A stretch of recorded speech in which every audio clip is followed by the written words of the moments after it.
UP के मुसलमानों को ये चीज़ें देखनी चाहिए।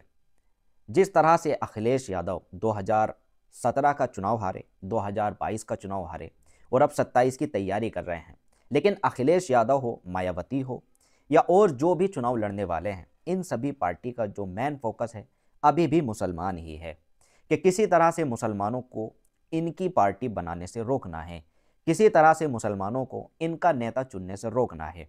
क्योंकि अगर ये अपना किसी को नेता मान लिए तो इनकी हालात ख़राब हो जाएंगे। इनका नेता फिर इनसे सवाल जवाब करेगा, इनसे अपनी बातें मनवाएगा।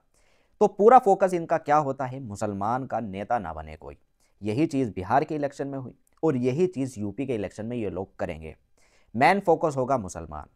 मेन फोकस इनका अगर मुसलमान है तो इनका कोर वोटर कहाँ है। चलिए मान लीजिए मुसलमान आपको वोट दे दे। मुसलमान है कितना? बिहार में 17% मुसलमान था, 2% मुसलमान और कुछ हिंदू समाज के लोगों ने भी ओवैसी को वोट दी, सभी समाज के लोगों ने वोट दी। 2% में अगर मान लीजिए 1.5% मुसलमानों ने वोट दी, तो बाकी जो 15% मुसलमान हैं उन्होंने तो आपको वोट दी। तो मुसलमान तो अपना वोट आपको दे रहा है, आपका कोर वोटर कहाँ है? बिहार के इलेक्शन में यही चीज़ सामने आई।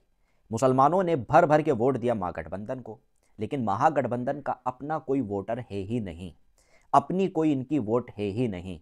किस चीज़ पर ये चुनाव लड़ रहे हैं? सिर्फ मुसलमानों के ऊपर चुनाव लड़ रहे हैं कि मुसलमान इनको वोट देगा।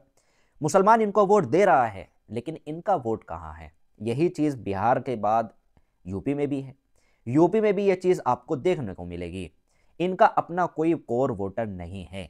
जो इनका कोर वोटर है वो बीजेपी में है। बीजेपी अगर इतनी बड़ी संख्या में जीत रही है, इतनी सीटों के साथ जीत रही है, तो मतलब ये है कि मुसलमान तो इनको वोट दे रहा है, लेकिन इनका अपना वोटर बीजेपी को वोट दे रहा है।